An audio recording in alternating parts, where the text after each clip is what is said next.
What did Ben& Jerry's do right that Haagen-Dazs missed? Their brand had personality. If you understand what causes this company, this brand, to think, speak, act, and see the world the way it does, this brand has a way of looking at things. It has a belief system that I share. And I know for a very, very long time, business owners have been told, don't build a personal brand because you can't sell it. You build a personal brand, no one's going to want to buy it. Nobody bonds with a brand that doesn't have a personality. Advertising is a tax you pay for not being remarkable. Welcome to Todd, Liles, and the Wizard of Ads, a podcast for business owners who want to become remarkable. Tulip Todd Liles is going to take you deep into the mind of Roy H. Williams, the Wizard of Ads, to unleash the timeless truths and secret strategies that have helped him build dozens of America's most successful businesses. Do you want to build a brand that wins the heart, captures the mind, and creates lasting relationships? Take a deep breath and buckle up. It's time to fly.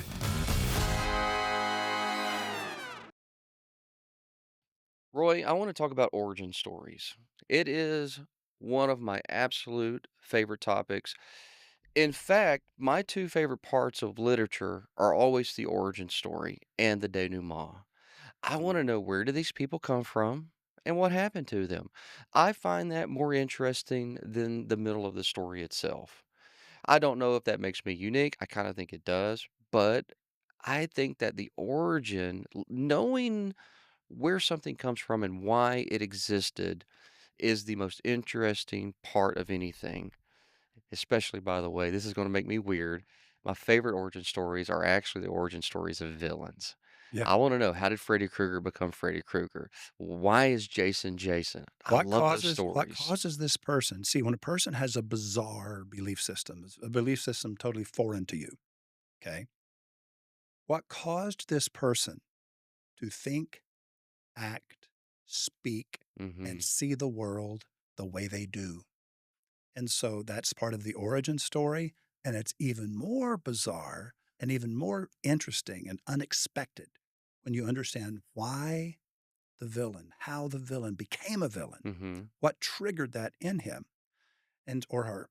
So I want to go back to the other thing you said. You said maybe this makes me unique, okay?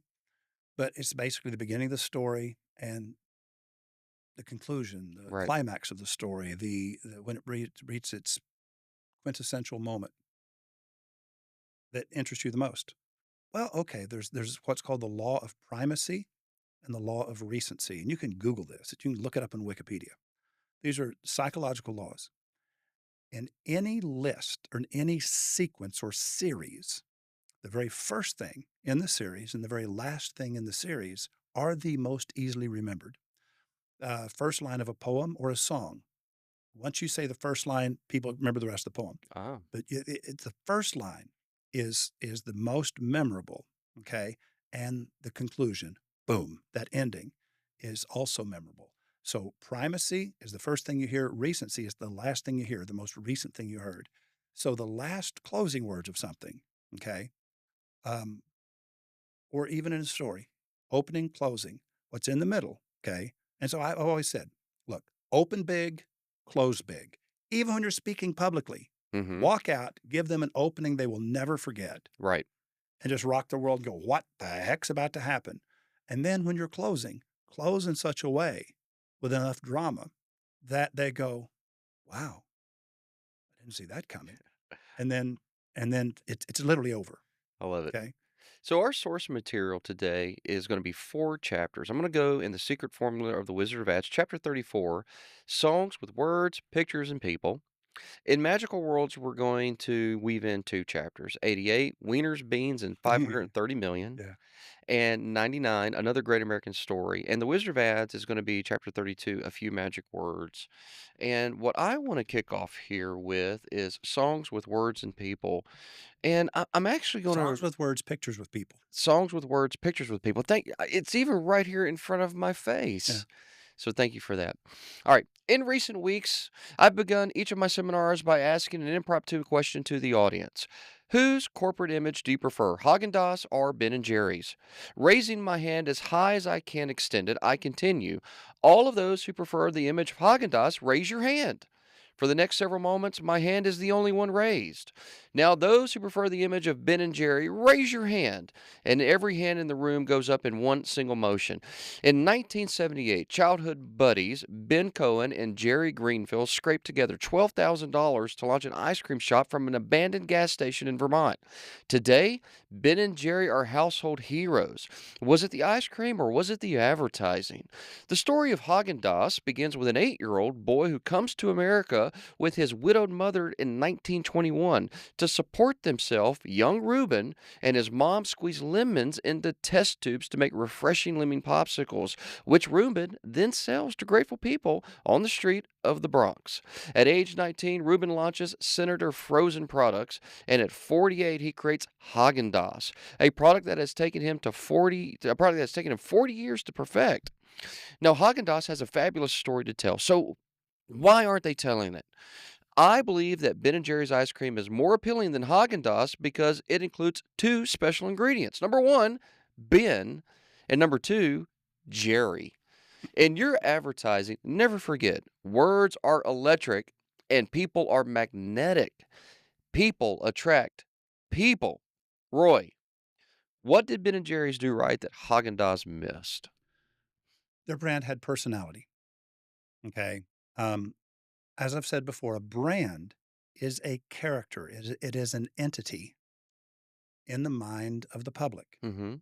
If the brand has a personality, if you understand what causes this company, this brand, to think, speak, act, and see the world the way it does, this brand has a way of looking at things. It has a belief system that I share. I resonate with what these people stand for and what these people believe. So if there is no personality to the brand, like Senator, frozen confectionaries, Right. senators are not that relatable.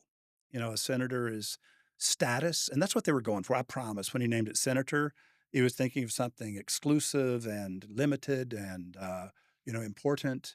And the word senator captures all that. That's how morons think of names. And so when you dig into an origin story, okay, um, I tell you how if Reuben and his mom, remember a widow and her 8-year-old boy, I know. wait a minute, I was a 10-year-old boy holding the flashlight for my dad. Mhm. I wonder who wrote that. Right. That would be me. Yeah.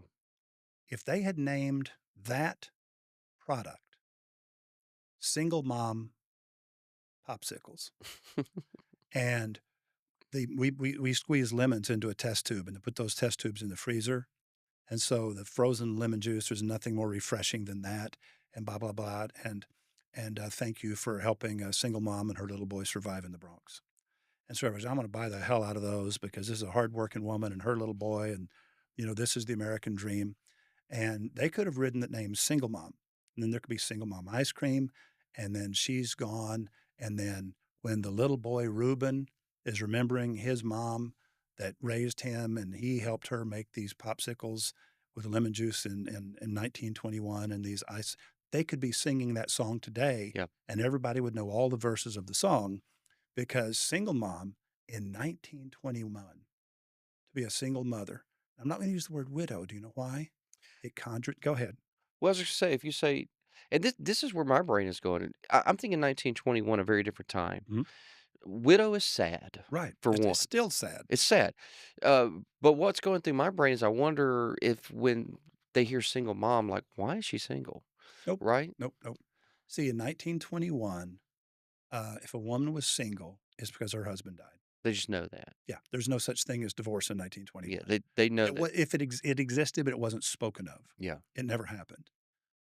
It was only in the 60s that and the 70s that divorce became common and acceptable because 1969, when my dad lived, there was no such word as divorcee. and nobody knew what to do with a divorced woman. They didn't know how to be a friend with her. They didn't know what to say to her. They didn't know how to treat her. She had no place in American society in Mhm. 1969. She couldn't run around with married people. She couldn't run around with single people. She was literally a third Interesting. wheel. She was an outcast. And so, having lived that, see, I was 12, okay? And having lived that, having watched it, having been raised by a single mom, I can tell you that people have always had empathy for a single mom trying to take care of a household. How she became a single mom is not that big of a deal to anybody. Never has been. Now, widow, the color of widowhood is black. It's black, yeah, And it's yes. like, yeah, we're not going to use the word widow. Only an idiot would use the word Yeah. widow. You see veils, you see And sadness, you remember, see tears. single woman is sexual, but single mom is responsible. Mhm. That means that she has a child for whom she has to provide alone without help. Now that is a cry to you that you should help this woman.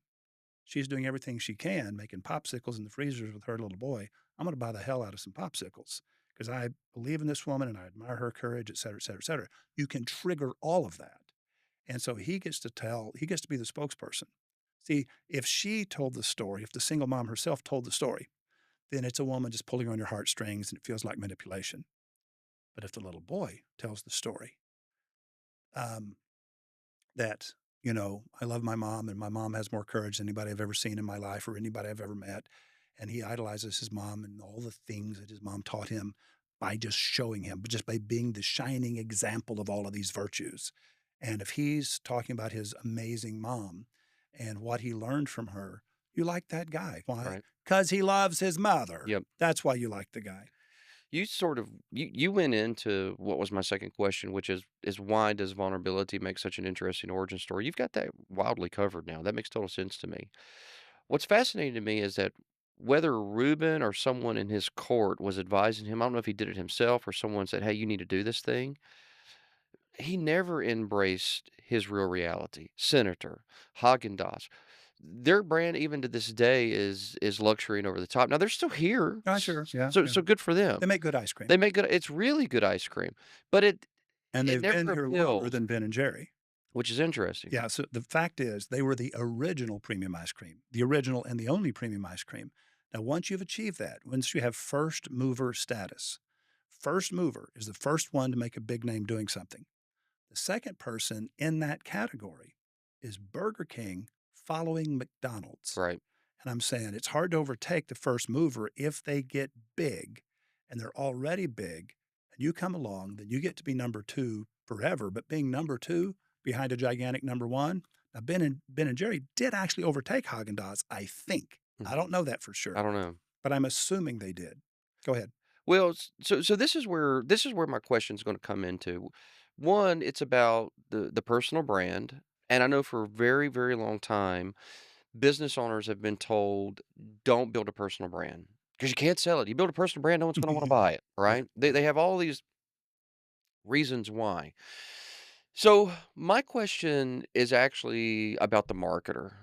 Are marketers doing this because they're just uneducated? Is it a self-preservation move? Why are they giving this advice that basically says keep yourself out of it? Because at a very superficial level, it makes sense and it makes you sound smart. Now, if you actually look at Kentucky Fried Chicken, KFC, I remember when Colonel Harlan Sanders was still alive. Now, he was not the spokesperson for Kentucky Fried Chicken in a meaningful way until after he sold it. He sold Kentucky Fried Chicken, I think, for $8 million when he sold it. And it was the new owners that go, okay, goofy looking white haired guy with a little black bolo tie and a white suit, right? By the way, Kentucky Colonels. Kentucky Colonels is a social club, kind of like the Lions Club or the Kiwanis Club or the Rotary Club. Awesome. And there's 30,000 Kentucky Colonels in Kentucky, okay? That's And so fantastic. Colonel Sanders in his little white suit with his little black bow tie, He's a Kentucky colonel. yeah, so Colonel Sanders, yeah, it's kind of like saying, Rotary Club member so and so, but outside of Kentucky, nobody knew that. And so he was this colorful, interesting character, and, they built KFC, and even today, they have the little cartoon of the guy, right? Even in the KFC logo. It's the little, reversed out, white inside of a solid color square, Oh, if I yeah. recall correctly. My point is this: the number of times that the spokesperson has remained associated with a brand like Ben& and Jerry, um, you can't say that company can't be sold. Are you crazy?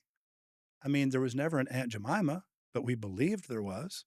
And so it's like, oh no, to have a literal person as the icon, Betty Crocker. There was never a Betty Crocker either, Right. but they made us think there was. And so to say that a brand can't be sold when it's built around a personality is on the surface idiotic. And I'm just going, there's just no evidence for that, but it makes you sound like a smart little moron to go, oh, you can't sell it if it's about you. And I'm going, shut up. The rest of you are trying to build relatable emotional connection when there is no person to connect with. Right. Let me explain something to you. Nobody bonds with a brand that doesn't have a personality. Now, Steve Jobs was the personality of Apple, and then that personality was embedded throughout the brand itself, so that even after Steve Jobs was dead, the brand lived on. Why? Because the brand itself and all the characters and the spokespersons for the brand. I'm a Mac, I'm a PC, right? I'm a PC, I'm a Mac. Remember that one? Oh, And absolutely. then Think Different and Absolutely. all the beliefs, the outlook, the way that Apple would think, speak, act, and see the world originated with its founder. Okay. He actually wrote there are 17 people featured in the Think Different campaign. He actually chose them and wrote the original ad. Roy, would you be happy to know that that's our campaign ad today that we're gonna look at as well? Isn't it amazing how that works? This looks like a setup, doesn't it? It's definitely not. It's It's just definitely not. you and I have that weird We do. spiritual connection. It is a deep spiritual connection. I wanna talk about, wieners and beans because I love wieners and beans and $530 million. This is from the magical world. I'm gonna read a couple highlights. I'm not gonna read the entire Okay. chapter, okay? So Evan Trapko and his brother Shane sold their 2-year-old internet business for more than $500 million. And unless I miss my guess, right now you're probably thinking, so two guys made a lot of money on the internet startup, big deal. Lots of techies call it cashed in for big bucks in the late 90s.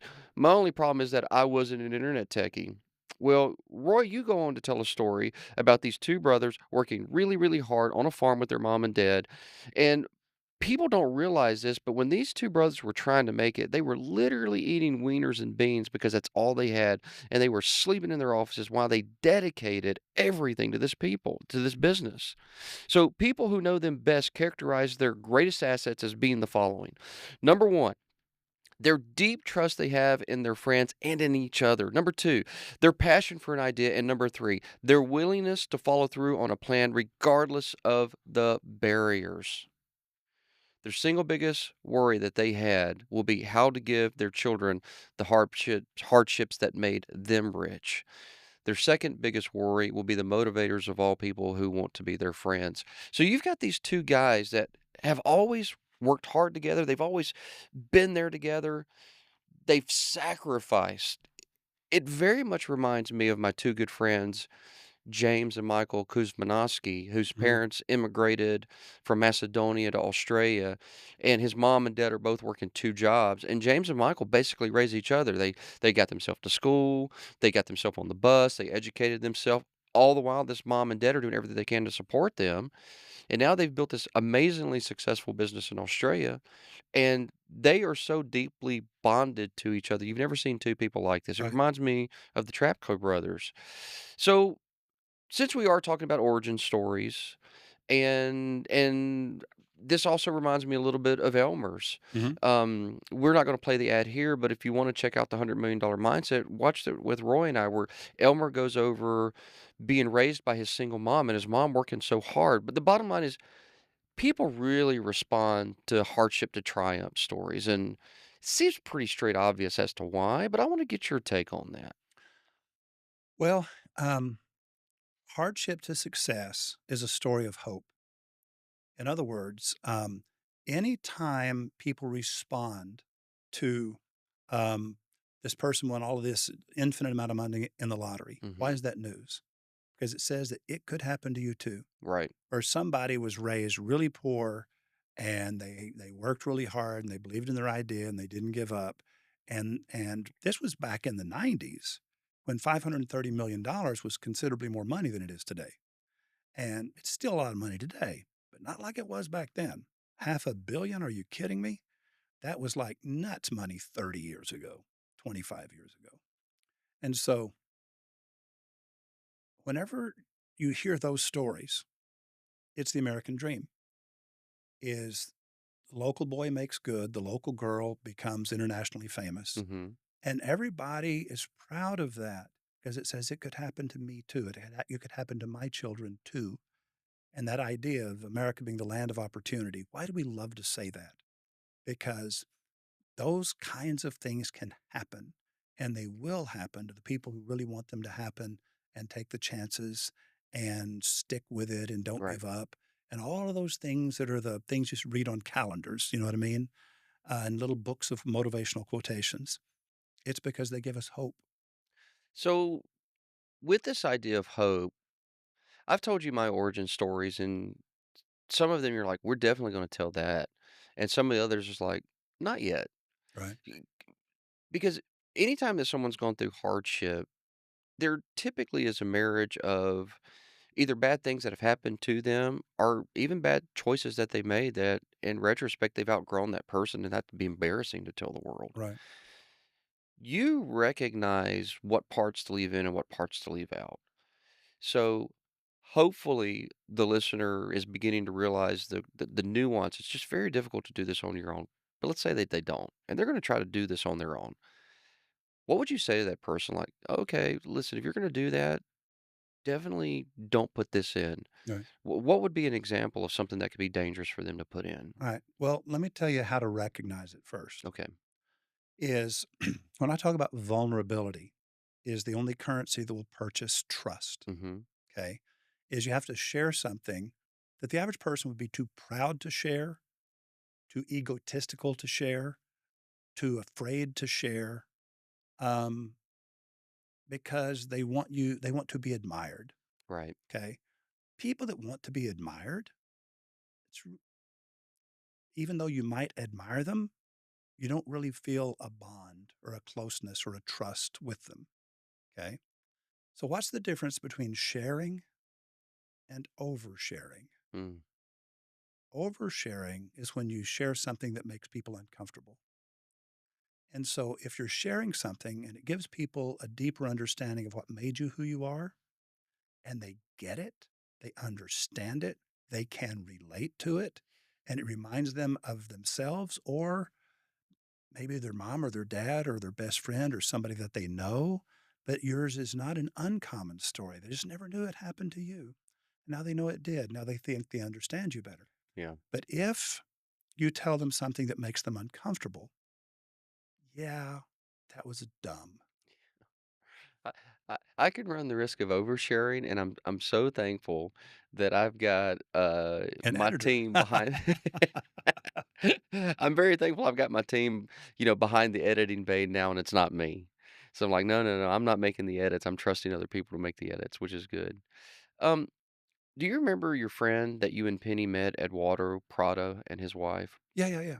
Tell us a little bit about his story of, his 2 big losses before he made it big. Do you recall that? Oh, yeah, yeah, yeah. So, I was, invited to Guatemala, and, Antigua, Guatemala is one of the oldest cities in the Western Hemisphere. It's gorgeous. And as a matter of fact, I gotta share this because I'm really proud of it, right?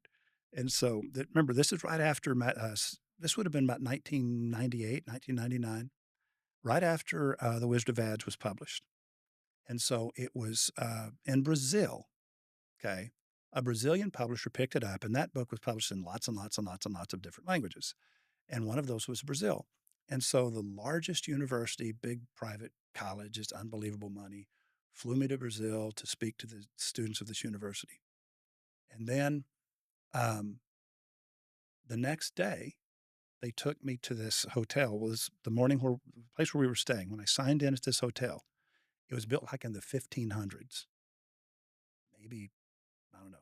It was like not long after It Columbus, was right? old. It's super old. There was this huge, once upon a time, a nunnery or a monastery or something, huge, gorgeous, on the water. And because they decided I was really important, they had this huge guest book that they had had for like 500 years, right? And I signed the guest book. Very cool. Now, here's what's interesting. So I was the first person to be made a knight since in Guatemala since King Philip II. And so this was like back not long after Columbus. And so guess who signed just above me? I was signing right after President Bill Clinton. Oh, come on. And so Bill Clinton was the guy to sign it, and then I signed it. And the second person to be made a knight in Guatemala was the head of FIFA, the World Soccer Organization. Mhm. And so one of the world's richest people. And I forget his name, but he was the second guy to be knighted in Guatemala. Now, I just told that story because it's fascinating to me because I never expected that kind of weird crap to happen. Okay. Now, Well, I whenever I just made wrote a down to from this point forward, you are Sir Roy H. yeah, there you go. Williams. And so got a little scroll and stuff, lambskin scroll, Very the whole cool. bit. Now, here's what happened. The knighthood had to happen in a Catholic church. I went to this ancient Catholic church, and Eduardo Prado is the commendador. The commendador of Guatemala um, had only assigned 12 helpers. Now, nobody had done this. There had not been a commendador since for like 200 years.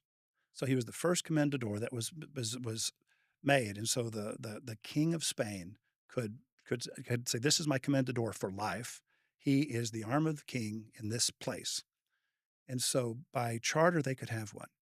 And I was the first of the 12 people that he announced are going to help Guatemala. Cool. It's an honor. And then it had to happen in the Catholic Church, and it had to be in Spanish. Number one, I'm not Catholic. Number two, I don't understand a word of Spanish. And so there were certain times you need to stand up. There were certain times you need to sit down. And I have a trick. I just, once I understand the rules, the first person I see move, I pop up like I know what to do. And then when I see people sit down, I'm like the second guy to sit down. And it looks like I actually understand what's going on. I understood none of it. That Eduardo Prado was made commendador because he was born. There's no, not poverty exactly, but extremely lower middle class. Mhm. In those days, and maybe even still today, in Guatemala, the middle class is really, really, really tiny. And to be at the bottom of the middle class means you got food to eat when other people don't, but that's about it. And so I remember the first time that he lost everything, or maybe it was the second time, was shark skin. And he was selling shark skin to, I think it was going to Italy because they would put them in like the front seats of Ferraris and Mm. Lamborghinis and stuff like that and make suits out of it and shark skin. And so he had these boats and he's getting all this shark skin and just harvesting all these sharks off the coast of Guatemala. And he had like an 18-wheeler full of these cured shark skins headed to get on a boat and go to Italy. And I remember how you hit the other fortune now.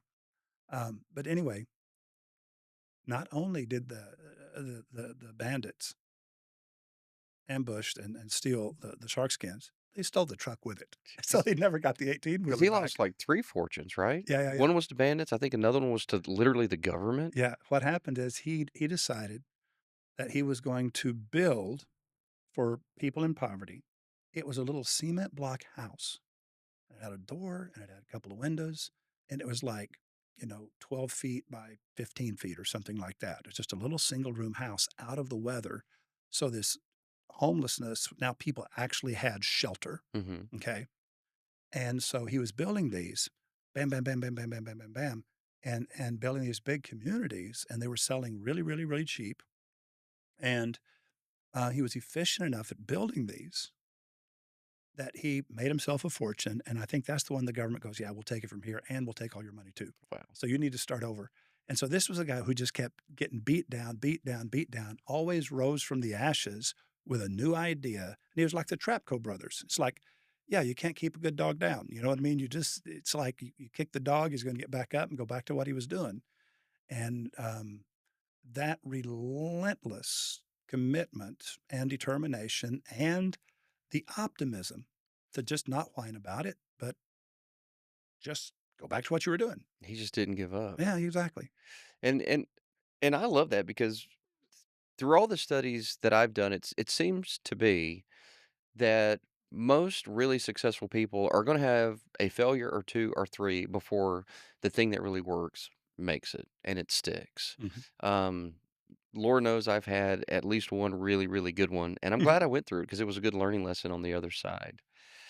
So, since we are talking about origin stories, this is going to be the last question that I have for you, and it's a very personal question for Roy. How do you know? Is it an emotion? Is it knowledge? How do you know when you're like, ah, that is the origin story that I will tell from this point forward about this particular brand? Okay. I'm going to explain it in a way that's easier to understand Okay, than the actual way that I do it. I got you. Okay. And so, So directionally accurate, not technically correct. right. What I'm saying is, I know what I'm doing subconsciously, but I don't do it as a process. But I know what it is that I'm doing. The process would be you have to understand um, the myths, the legends, and the archetypes. And so, um, some people say, and I subscribe to the fact that there's actually only four stories. There's only four stories that have ever been told. And some people say there's five. Nobody says there's more than seven. And so there's a book. I've got all the different books, by the way.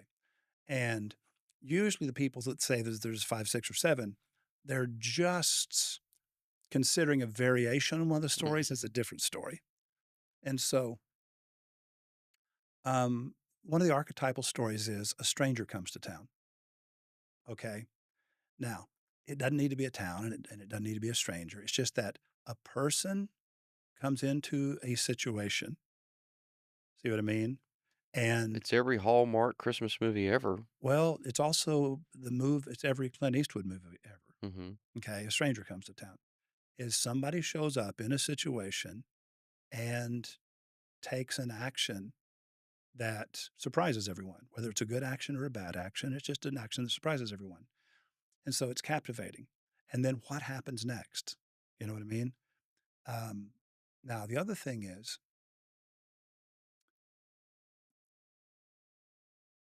anytime you say what I just said, this happened, and then this happened, and then this happened, and then this happened, and then this happened, it's a horrible story.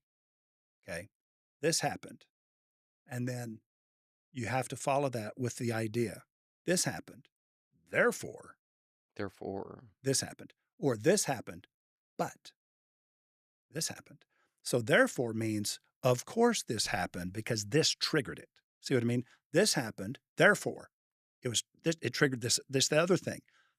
But something unexpected happened and it took off in this other way. And so therefore and but are the words that you're looking for unconsciously, because if a thing happens and then another thing happens and then another thing happens, they're not necessarily connected.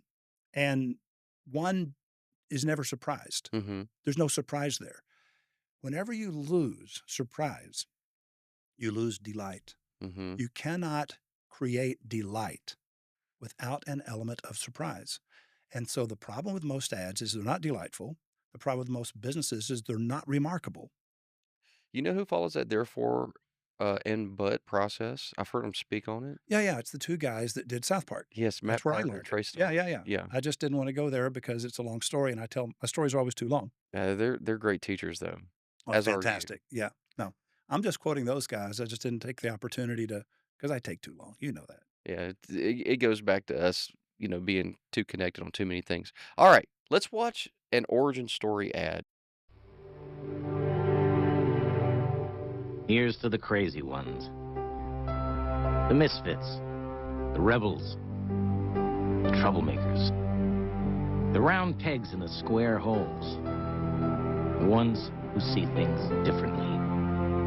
They're not fond of rules, and they have no respect for the status quo. You can quote them, disagree with them, glorify or vilify them. About the only thing you can't do is ignore them, because they change things. They push the human race forward. And while some may see them as the crazy ones, we see genius.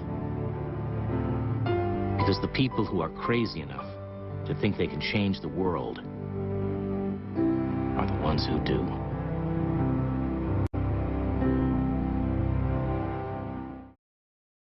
Roy, I know you love that ad because you started talking about it before we even showed it. You didn't know it was coming. So, just in your own words, tell us what's going on there. Okay. You remember earlier when I was talking about archetypes? Mm-hmm. Okay. Each of those iconic figures in history is an archetype. And an archetype, and I don't mean the technical definition of the word archetype. What I mean, an archetype is an icon is an archetype. It is a symbol that represents a belief system, Mm-hmm. a way of seeing the world. Okay. So you see Pablo Picasso, you see Muhammad Ali. Okay. You see Thomas Edison, you see Albert Einstein, you see Martha Graham.